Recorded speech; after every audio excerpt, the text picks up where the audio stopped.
মানবিক যে কোনো সাহায্য সহযোগিতার মধ্যে কিন্তু জামাত চাঁদাবাজি করে না, নিজেদের মধ্যে থেকে ফান্ড সংগ্রহ করে তারা কিন্তু মানুষের কজের জন্য, মানুষের কল্যাণের জন্য আগায় যাচ্ছে।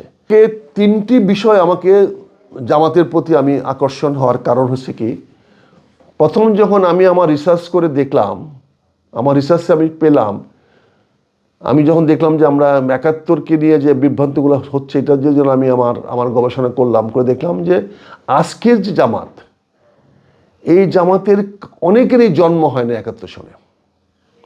আজকে যিনি আমির জামাতের, তিনি নিজেও, তার বয়স ছিল ১৩-১৪ বছর বয়স, ফলে তার পক্ষেও বাংলাদেশের স্বাধীনতার বিরুদ্ধে চরণ করার কোনো সুযোগ ছিল না। যদি কেউ সেটা দায়ী করে সেটা মিথ্যা হবে, অসত্য হবে। কাজেই এই ভদ্রলোক তো দায়ী নয়, তাহলে তাকে কেন সে অপবাদ বহন করতে হবে? তারপরে একই সঙ্গে আমি দেখলাম যে যারা দায়ী ছিল দৃশ্যত, তাদের তো সবার ফাঁসি হয়েছে, তারা বিচার হয়েছে। তার মানে পুরনো জামাত ইসলামের যারা, ইস্ট পাকিস্তান জামাত ইসলামের যারা দায়ী ছিল, দোষী ছিল, তারা তো বাংলাদেশের মাটিতে তারা সাজা পেয়েছে। এখানে আমি গবেষণা করতে গিয়ে দেখলাম যে বর্তমান যে জামাত, সেই জামাতের নতুন প্রজন্মের জামাত, যারা জন্মগতভাবে বাংলাদেশি, এবং এই জামাতে যাত্রা শুরু হয়েছে 1980 সন থেকে। যখন শহীদ রাষ্ট্রপতি জিয়াউর রহমান ক্ষমতা ছিলেন, তিনি ৭৭-এর সেই নতুন আইন করে বহুদলীয় রাজনীতির বিকাশ করেছিলেন, এবং বাংলাদেশের প্রতি আনুগত্য রেখে যারাই রাজনীতি করবে, মুক্তিযুদ্ধের প্রতি যারাই আনুগত্যশীল থাকবে, তাদেরকে বাংলাদেশে রাজনীতি করার অধিকার তিনি দিয়ে গেছেন। সেই অধিকারে আমরা দেখতে পাচ্ছি যে জামাত পরিষ্কারভাবে বলেছেন যে তারা বিশ্বাস করে বাংলাদেশ জনগণ এবং মুক্তিযোদ্ধাদের মাধ্যমে এই দেশটি জাতি রাষ্ট্র হিসাবে গঠিত হয়েছে। এই বিশ্বাস তারা তাদের গঠনতন্ত্রের মধ্যে নিয়েছে, এবং নিয়ে নতুন বাংলাদেশ জামাতে ইসলামী গঠন করেছে 1980 সনে।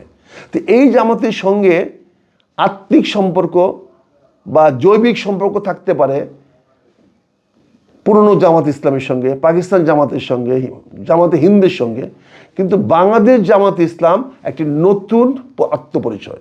সে নতুন একটি শিশু যার জন্ম হয়েছে 1980 সনে। তাকে তো আমি তাদের বাপ দাদার দোষের জন্য দোষী করতে পারি না, তাদেরকে তো আমার দাদার অপরাধের জন্য তাকে দোষী করতে পারি না। আর এটা তো বর্তমান প্রজন্মের রাজনৈতিক দল, এবং তারা বাংলাদেশে আনুগত্য মুক্তিযুদ্ধেরকে স্বীকার করে তারা গঠিত হয়েছে। কাজেই আমি মনে করি তাদের বেলায় ৭১-এ যুদ্ধ অপরাধী কথাটা আর খাটে না, এই শব্দটা তাদের নামের থেকে বিলুপ্ত করাতে হবে। তারা তো দাবি করবেই যে আমি এটা বিলুপ্ত চাই। তা আমি একজন ক্ষুদ্র মুক্তিযোদ্ধা হিসেবে আমি আমার অনেক মুক্তিযুদ্ধ বন্ধুর সঙ্গে কথা বলেছি, সবাই মনে মনে কথাটা স্বীকার করে, কিন্তু প্রকাশ করার মতো মনে করে যে প্রকাশ করলে তো অনেক কত কন্ট্রোভার্সির মধ্যে পড়বে। যেমন আমি গালি খাচ্ছি আজকে গত 24 ঘন্টা ধরে, আপনি দেখতে পাচ্ছেন। তো সেই গালি খাওয়ার জন্য তো অনেকে প্রস্তুত না, কিন্তু আমি আল্লাহর নামে, আল্লাহর রহমতে আমি সেটা গ্রহণ করেছি সত্যের জন্য, সত্যকে প্রকাশ করার জন্য। কারণ সত্য তো আল্লাহ আমার কাছে আমানত রেখেছেন, তো সত্য প্রকাশ করা আল্লাহর কাছে আমার দায়বদ্ধতা। কাজে আমি সত্য প্রকাশ করার জন্য আমি দেখেছি জামাত যুদ্ধাপরাধী দল নয় এটা। দ্বিতীয়ত আমি যে জিনিসটা দেখেছি সেটা হচ্ছে জামাতের মধ্যে প্রচুর শিক্ষিত লোকের সমাহার। আপনি দেখবেন বাংলাদেশে যত ডাক্তার আছে, যত ডাক্তার জামাতে আছে, কোন রাজনৈতিক দলে অত ডাক্তার নাই। যত উচ্চশিক্ষিত শিক্ষক আছে, অন্য কোনো রাজনৈতিক দলে এত উচ্চশিক্ষিত শিক্ষক নাই। যত ব্যারিস্টার জামাতে আছে, বড় বড় অ্যাডভোকেট জামাতে আছে, প্রতিটি উপজেলা পর্যায়ে, জেলা পর্যায়ে যে অ্যাডভোকেট সাহেবরা আছেন, ডাক্তার সাহেবরা আছেন জামাতের সঙ্গে জড়িত, এত কিন্তু অন্য কোনো দলের নাই। শিক্ষিত ছেলে দেখেন, মেধাবী ছেলে দেখেন, যত মেধাবী ছেলেরা আছে অন্য দলে পাবেন না। শিক্ষক দেখেন, সে মাদ্রাসা থেকে নিয়ে বিশ্ববিদ্যালয়ের শিক্ষকদের মধ্যে যত শিক্ষক জামাত করে, এত শিক্ষক কিন্তু অন্য কোথাও পাবেন না। আর জামাত বাস্তবিক অর্থে তারা সবাই সৎ জীবনযাপন করে, সততা তাদের একটা অহংকার। তারা সৎ আছে এই কথাটা তারা বুক ফুলে এখনো বলতে পারে। এত সৎ লোক অন্য কোনো রাজনৈতিক দলে পাবেন না। তো কাজেই এটা তাদের জন্য একটা প্লাস পয়েন্ট। আর তৃতীয় যে জিনিসটা যেটা আমাকে বিমোহিত করেছে সেটা হচ্ছে তারা অ্যাডজাস্টেবল, তারা সময়ের সঙ্গে খাপ খাওয়াতে পারে। তারা মৌলবাদী নয়, তারা পুরনো ধর্মীয় বা যে কোনো বিশ্বাসের প্রতি অন্ধ বিশ্বাসী না। তারা এটাকে আধুনিকরণ করার দিকে তাদের পরিবর্তনশীল একটা মানসিকতা আছে। মানুষের মধ্যে ভুল ভ্রান্তি থাকবে। জামাত যে একজন দোয়া তুলসী পাতা তা নয়, জামাত যে সকল অপরাধে ঊর্ধ্বে তা নয়। কিন্তু জামাতের এই পথ পরিক্রমা করতে এসে জামাতকে হয়তো অনেক নির্মম হতে হয়েছে, অনেক কঠোর হতে হয়েছে, অনেক কঠিন পদক্ষেপ তা দিতে হয়েছে, সেটা তাদের বেঁচে থাকার স্বার্থে নিয়েছে। আমি মনে করি জামাত সেখান থেকে সরে আসার একটা অঙ্গীকার জাতির সামনে দিয়েছে। তারা ইতিমধ্যে বলেছে, তারা কিন্তু বলেছে সূরা আল কাফিরুন থেকে তারা বলেছে অন্য ধর্মের স্বাধীনতা, অন্য ধর্মকে রক্ষা করা আল্লাহর আমানত হিসাবে তাদের কাছে আছে। জামাতের একটা গুণগত পরিবর্তন হয়েছে, কাজে জামাতেরকে আমরা ভরসা করতে পারি।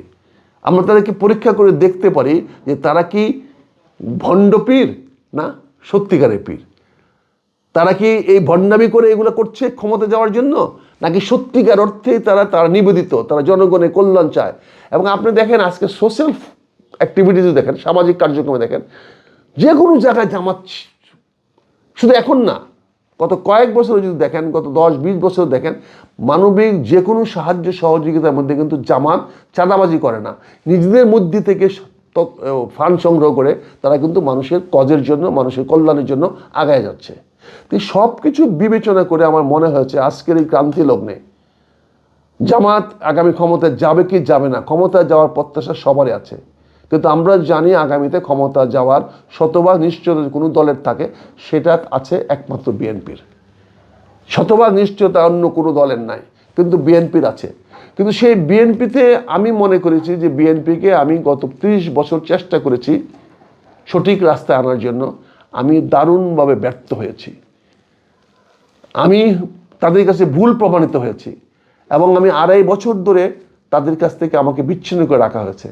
কাজে সেখানে তারা আমার কোনো কথা শুনবে না, এটা তারা ডিসাইড করে ফেলেছে, সিদ্ধান্ত নিয়ে এনেছে। কাজে সেখানে আমার পণ্ডশ্রম করার কোনো কারণ নাই। কিন্তু আমি যেহেতু প্রফেসিতে বিশ্বাস করি, আমি মনে করি মানুষের কল্যাণ করতে হলে মানুষকে আহ্বান জানাতে হবে, মানুষের কাছে আলোচনা করতে হবে, মানুষের কাছে সত্যটাকে তুলে ধরতে হবে। গ্রহণ করা না করা মানুষের ইচ্ছা, কিন্তু আমাদেরকে চেষ্টা করতে হবে মানুষের সামনে যেন সত্যটাকে তুলে ধরতে পারি। আমি সেই ব্রত থেকে আমি সেখান থেকে মনে করেছি, যেহেতু আজকে জামাত, বাংলাদেশ জামাত ইসলামী একটা টার্নিং পয়েন্ট আছে, তারা ইতিবাচক দিকে মোড় নিতে চাচ্ছে, আমি তাদের পাশে দাঁড়াতে চাই, তাদেরকে সহযোগিতা করতে চাই এবং তাদের এই যে অতীতকে আমি ভুল প্রমাণ করতে চাই এবং জাতির সামনে তুলে ধরতে চাই। আমার রিসার্চের মাধ্যমে আমি যে গত কয়েক বছর ধরে আমি যে বিভিন্নভাবে তাদের সম্বন্ধে খোঁজ খবর নিয়েছি, জানার চেষ্টা করেছি, বোঝার চেষ্টা করেছি, তাদের রাজনীতিকে বোঝার চেষ্টা করেছি, সেখানে আমি দেখলাম যে জামাত আমাদের সামনে একটা গুড সিলভার লাইনিং, একটা আলোকবর্তিকা দেখা যাচ্ছে। তারা একটা ইতিবাচক দিকে যেতে চাচ্ছে। আমি মনে করি এটা আমার নৈতিক দায়িত্ব তাদের পাশে থেকে তাদেরকে যতটুকু পারি তাদের সঠিক পথে যাওয়ার দিকে উৎসাহিত করতে।